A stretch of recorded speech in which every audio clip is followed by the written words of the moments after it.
àwọn èèyàn síta tí wọ́n ní kó máa wá àtàkì mi. Ẹ wo bí wọ́n ṣe ṣe ìkọlù sí ilé ọ̀gbẹ́ni Ayanlowo tí ń ṣe onílù K1 The Ultimate tí awuyewuye kan ti ń lọ láàrin àwọn méjèèjì láti bí ọ̀sẹ̀ mélòó kan báyìí. Eléyìí mà wá lágbára o. Ẹ̀yin èèyàn, àwọn wo gan-an la lè sọ wípé wọ́n ṣe irú ìkọlù yìí? Àti pé bó ni ọ̀rọ̀ yìí gan ṣe ṣẹlẹ̀, bó ni kí ni ìpìlẹ̀ṣẹ̀ ọ̀rọ̀ yìí gangan? Ẹ súnmọ́ bí ẹ jẹ́ àjọrò o.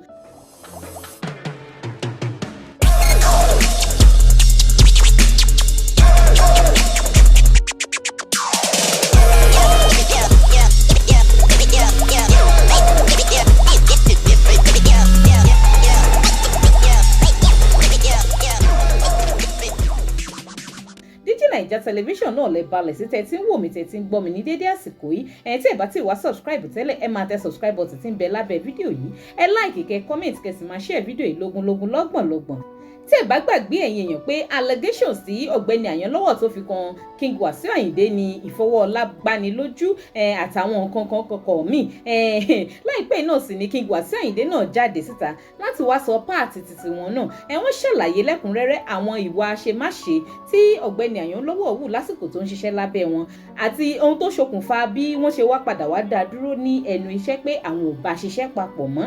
Yorùbá ní ẹni abánà ó di dandan kára ó tà á. Ṣùgbọ́n síbẹ̀ jù bẹ́ẹ̀ lọ, ìròyìn kan tó wá tún ṣẹlẹ̀ ní kòpẹ́kòpẹ́ tó jàyàn lẹ́nu tó ṣèyàn ní kàyéfì ó ní ìkọlù tí àwọn nǹkan tí wọ́n lọ ṣe sí ilé ọ̀gbẹ́ni Ayanlowo.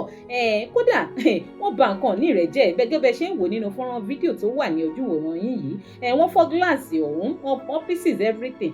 A sì lè sọ pé King Wasiu Ayinde gan ló gbé irú ìgbésẹ̀ yìí, àmọ́ àwọn wo gan la lè sọ pé wọ́n ṣe irú ìkọlù yìí gangan. Tá bá wo sàkún ọ̀rọ̀ yìí dáadáa, àwọn fans, àwọn olólùfẹ́, àwọn agbọ̀rọ̀dùn King Wasiu Ayinde, àwọn ni ó fẹ́ ṣe irú ìkọlù yìí. Nítorí ọ̀pọ̀ ìgbà tí àwọn gbajúmọ̀ olórin tán bá ní èdè àìyedè pẹ̀lú ẹnìkan, àwọn fans wọn tán nífẹ̀ẹ́ wọn dénúdénú, àwọn agbọ̀rọ̀dùn, wọ́n á máa take actions lọ́wọ́ ara wọn láì ṣe pé wọ́n rán wọn níṣẹ́.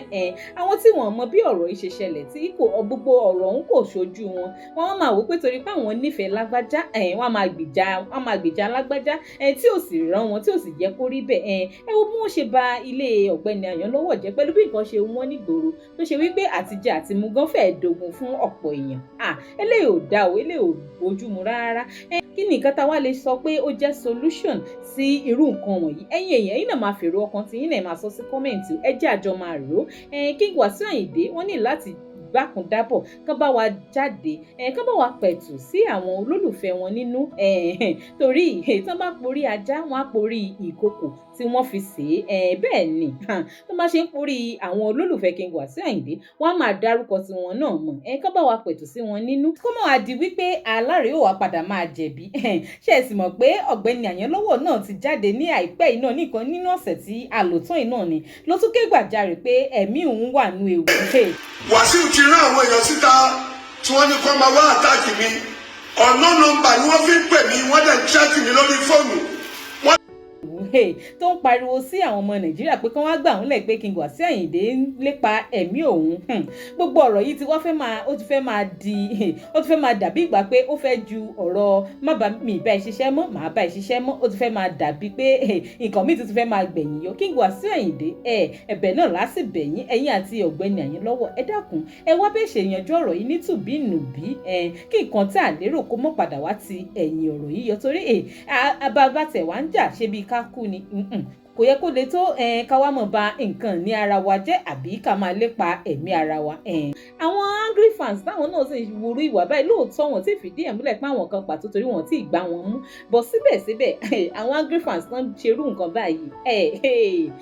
A ní láti simẹ̀dọ̀ ká ṣọ́ra wa torí ọ̀rọ̀ tí ò tójú wa ṣẹlẹ̀ kó má wá di pé àáfà ẹrù tiwa dání àmọ́ forí ru ẹrù ẹlẹ́rù, torí nígbà tọ́wọ́ bá tẹrú àwọn tó wúrú ìwà báyìí wọ́n máa tọrọ ìdáríjì ẹ̀ṣẹ̀ lọ́tùn lósì. A ní láti simẹ̀dọ̀, a ní láti ṣọ́ra wa gidigidi. Ká jẹ́ kí àwọn tó lọ́rọ̀ kí wọ́n yanjú ọ̀rọ̀ láàrin ara wọn ní tùbínùbí. Kí èèyàn gbogbo ìtẹ́yìn náà bá ní lọ́kàn nípa ọ̀rọ̀ ẹ máa sọ sí kọ́mẹ̀ntì, ẹ jẹ́ àjọ máa rò ó.